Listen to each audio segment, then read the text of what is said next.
নমস্কার, নন্দাস কিচেনে আপনাদের সকলকে স্বাগত। আবার একটি ইউনিক রেসিপি নিয়ে আপনাদের কাছে চলে এলাম। আমার আজকের রেসিপি ইঁচড় মালাই কোপ্তা। তো আসুন আমি কিভাবে বানাই দেখে নেওয়া যাক রেসিপিটি। এঁচড় মালাই কোপ্তা বানাবার জন্য সবার প্রথমে আমাদের লাগবে এঁচড়। তো দেখুন এখানে আমি একটা ফ্রেশ এঁচড় নিয়েছি। এঁচড়টাকে প্রথমে আমি দু আধখানা করে কেটে নেব। এখন আমি এঁচড়টাকে বটি দিয়ে দু টুকরো করে কেটে নেব। তো এখানে বাটিতে একটু সর্ষের তেল নিয়েছি, বটিতে একটু ভালো করে মাখিয়ে নিলাম যাতে এঁচড় থেকে যে আটাটা বেরোবে সেটা কিন্তু বটিতে কোনোভাবেই লেগে যাবে না। আর মেঝেতেও একটা আমি পেপার পেতে নিয়েছি। তো দেখুন দু আধখানা করে আমি এঁচড়টা কেটে নিয়েছি, একদম কচি আর ফ্রেশ। একটা ছোট পেপারের টুকরো দিয়ে আটাটাকে খুব ভালো করে মুছে সরিয়ে ফেললাম। এখন আমি এখান থেকে অর্ধেকটা এঁচড় নিলাম আর অর্ধেকটা সরিয়ে রাখলাম। প্রথমেই আমি এঁচড়টাকে টুকরো করে কেটে নেব। হাতে একটু সর্ষের তেল মেখে নিচ্ছি। এবার খোসা ছাড়িয়ে নেব। এক্সট্রা যে আটাটা আছে সেটাও কিন্তু কোনোভাবে হাতে লাগবে না।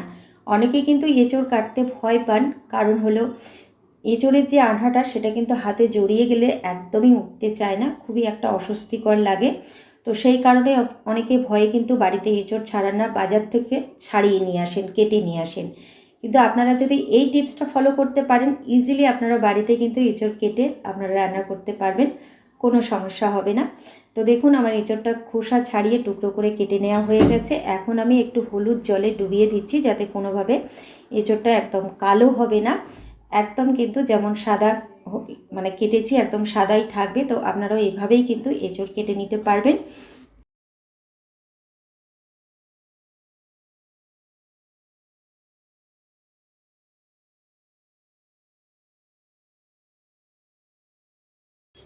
এঁচড় আমার কেটে ধুয়ে নেওয়া হয়ে গেছে, প্রেসার কুকারের মধ্যে দিয়ে দিলাম।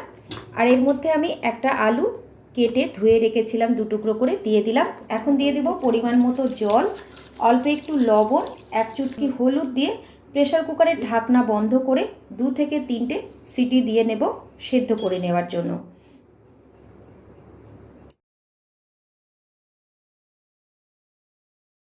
ওদিকে এঁচোড়টা সেদ্ধ হতে হতে এদিকে আমি একটা পেস্ট বানিয়ে নেব।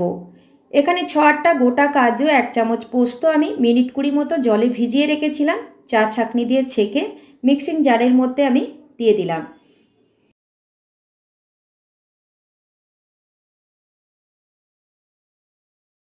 হাফ কাপের মতো ফ্রেশ নারকেল কোড়া দিয়ে দিলাম। অল্প একটু জল মিশিয়ে দিলাম, মিক্সিং জারের বাটির ঢাকনা বন্ধ করে মিহি একটা পেস্ট বানিয়ে নেব।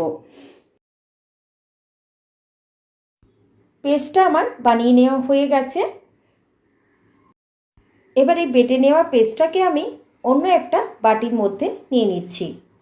এদিকে আমি এঁচোড় আর আলু সেদ্ধ করে জল ঝরিয়ে ঠান্ডা করে নিয়েছি। এখন আমি একটা ম্যাশার দিয়ে খুব ভালো করে ম্যাশ করে নেব। এটা কিন্তু ম্যাশার ছাড়া হাত দিয়েও ভালো করে মেখে নিতে পারেন।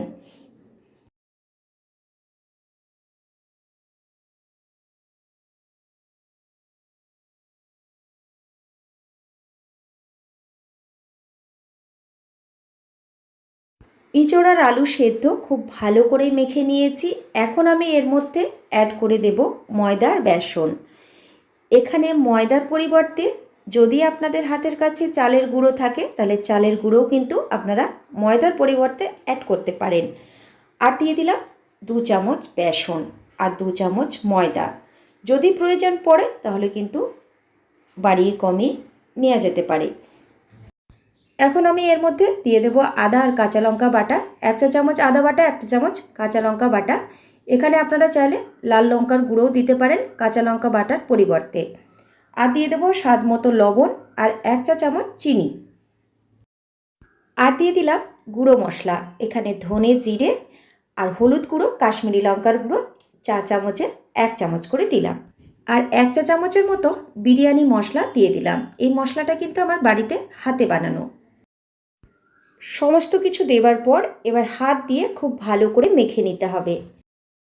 ভালো করে মাখিয়ে নেবার পর কোপ্তাগুলোকে বলের আকার হাতে তালু দিয়ে ঘুরিয়ে ঘুরিয়ে গোল গোল করে একটা প্লেটের মধ্যে আমি ময়দা ছড়িয়ে কোপ্তাগুলোকে এই প্লেটটার মধ্যে রেখে দিচ্ছি। দেখুন কোপ্তাগুলো আমার বানিয়ে নেওয়া হয়ে গেছে। এখন আমি এইগুলোকে ভেজে নেব। গ্যাস ওভেন অন করে আমি কড়াই চাপিয়ে দিয়েছি আর কড়াইয়ের মধ্যে বেশ কিছুটা পরিমাণে সর্ষের তেল গরম হতে দিয়েছি। তেলটা বেশ গরম হয়ে এলে কোপ্তাগুলোকে ভেজে নিতে হবে। তেল গরম হয়ে গেছে, এখন আমি কোপ্তার যে বলগুলোকে বানিয়ে রেখেছিলাম একটা একটা করে তেলের মধ্যে দিয়ে দিচ্ছি। এক পিঠ করে হয়ে গেলে অপর পিঠ ভেজে নিতে হবে, হালকা গোল্ডেন ব্রাউন করে ভেজে নিতে হবে। গ্যাস ওভেনের ফ্লেমটাকে একটু কমিয়ে বাড়িয়ে ভেজে নিতে হবে। দেখুন কোপ্তাগুলোর কিন্তু বেশ সুন্দর একটা কালার চলে এসেছে, বেশ লাল লাল করে এপিট ওপিট করে ভেজে নিয়েছি। এখন আমি তেল থেকে এগুলোকে তুলে নেব একটা প্লেটে। বাকি কোপ্তাগুলো ওই একই রকম প্রসেসে ভেজে নেব। কোপ্তাগুলো ভেজে নেওয়া হয়ে গেছে, যেটুকু তেল রয়েছে বাকি রান্নাটা হয়ে যাবে। গোটা একটু সাদা জিরে ফোড়ন দিয়ে দিলাম, একটা তেজপাতা কেটে দিলাম আর গোটা গরম মশলা একটু নাড়াচাড়া দিয়ে ভেজে নেব 15 থেকে 20 সেকেন্ড। মশলা থেকে বেশ সুন্দর একটা ভাজা গন্ধ বেরোলে এর মধ্যে দিয়ে দেব পেঁয়াজ বাটা। একটা মাঝারি মাপের পেঁয়াজ আমি আগে থেকে বেটে রেখেছিলাম, পেঁয়াজ বাটাটা দিয়ে দিলাম।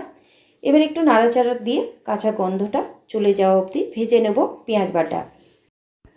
পেঁয়াজ ভাজা হয়ে গেলে দিয়ে দেব টমেটো বাটা।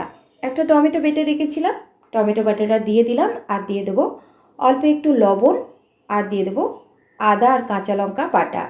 এই রান্নাটার মধ্যে কিন্তু খুব বেশি ঝাল দেয়া যাবে না, একটু ঝালটা বুঝে দিতে হবে, একটু মিষ্টি মিষ্টি হলেই ভালো লাগে। আর দিয়ে দিলাম গুঁড়ো মশলা, হলুদ গুঁড়ো, কাশ্মীরি লঙ্কার গুঁড়ো আর ধনে আর জিরে গুঁড়ো হাফ চা চামচ করে দিলাম। এবার মশলা থেকে তেল ছাড়া পর্যন্ত একটু কষে নিতে হবে। মশলাটা যখন ভালো করে কষানো হয়ে যাবে, আগে থেকে যে আমি নারকেল আর কাজু পোস্ত যে পেস্টটা বানিয়ে রেখেছিলাম দিয়ে দিলাম। একটু বাটিটা ধুয়ে আমি জল দিয়ে দেব। ওভেনের আঁচটাকে একটু কমিয়ে বাড়িয়ে মশলা খুব ভালো করে কষে নিতে হবে। মশলা খুব ভালো করে কষানো হয়ে গেছে, মশলা থেকে তেল ছেড়ে দিয়েছে। এখন আমি এর মধ্যে দিয়ে দিচ্ছি হাফ কাপের মতো ফ্রেশ ক্রিম। এখানে ফ্রেশ ক্রিমের পরিবর্তে আপনারা এখানে দুধের সর বাটাও দিতে পারেন। আরেকবার আমি নাড়াচাড়া দিয়ে ভালো করে মশলাটাকে কষে নেব। মশলা খুব ভালো করে কষানো হয়ে গেছে, মশলা থেকে কিন্তু তেল ছেড়ে দিয়েছে। এখন আমি এর মধ্যে গরম জল অ্যাড করে দেব, বড় কাপে মেপে 1.5 কাপের মতো। গ্রেভিটা কিন্তু যেমন আপনাদের প্রয়োজন সেই মতো জলটা অ্যাড করবেন। আর আপনারা কিন্তু সবসময় জানেন আমি কিন্তু গরম জল রান্নার মধ্যে অ্যাড করি। গরম জল কিন্তু খুব তাড়াতাড়ি রান্নাটা হয়ে যায়, মানে কম সময়ের মধ্যে রান্নাটা কমপ্লিট হয়ে যায়। আর গরম জল দিলে রান্নার টেস্টটাও কিন্তু দ্বিগুণ বেড়ে যায়। নুন আর চিনিটা আমি স্বাদ মতো দিয়ে দিয়েছি। নামাবার আগে অবশ্যই চেক করে নিতে হবে। গ্রেভি ফুটে আসলে দিয়ে দিতে হবে কোপ্তার বলগুলো। গ্রেভি ফুটে গেলে ভেজে রাখা কোপ্তার বলগুলোকে দিয়ে দিতে হবে। অল্প একটু গরম মশলা গুঁড়ো আর ঘি দিয়ে দেবো 1 চামচ। গুঁড়ো গরম মশলা দিয়ে দিলাম। এবার হালকা হাতে একটু নাড়াচাড়া দিয়ে একটা ঢাকা চাপা দিয়ে মিনিট খানেকের মতো ফ্লেমটাকে মিডিয়ামে রেখে রান্না করে নেব। আমাদের এঁচোড় মালাই কোপ্তা একদম রেডি হয়ে গেছে। মিনিট খানেক পর আমি ঢাকা চাপাটা সরিয়ে দিলাম। এখন আমি ওপর থেকে একটু ফ্রেশ ক্রিম দিয়ে দিলাম। এঁচোড়ের মালাই কোপ্তা সার্ভ করার জন্য একদম রেডি। গরম গরম পোলাও, ফ্রাইড রাইস বা সরু চালের ভাতের সাথে সার্ভ করুন। লুচি, পরোটার সাথে সব কিছুর সাথে কিন্তু অত্যন্ত সুস্বাদু লাগে খেতে। আজকের রেসিপিটি যদি আপনাদের ভালো লেগে থাকে লাইক, শেয়ার, কমেন্ট করবেন। আর যারা প্রথমবার চ্যানেলটি দেখছেন চ্যানেলটিকে সাবস্ক্রাইব করে নেবেন। পাশে থাকা বেল নোটিফিকেশানটা প্রেস করে অন করে নেবেন, তাহলে আমি যখনই কোনো নতুন ভিডিও আপলোড করব আপনারা সবার প্রথমেই দেখতে পাবেন। আর যারা ফেসবুক পেজে আমার ভিডিওটি দেখছেন পেজটিকে ফলো করে নেবার অনুরোধ রইল। ভালো খান, সুস্থ থাকুন। ভিডিওটি দেখার জন্য আপনাদের অসংখ্য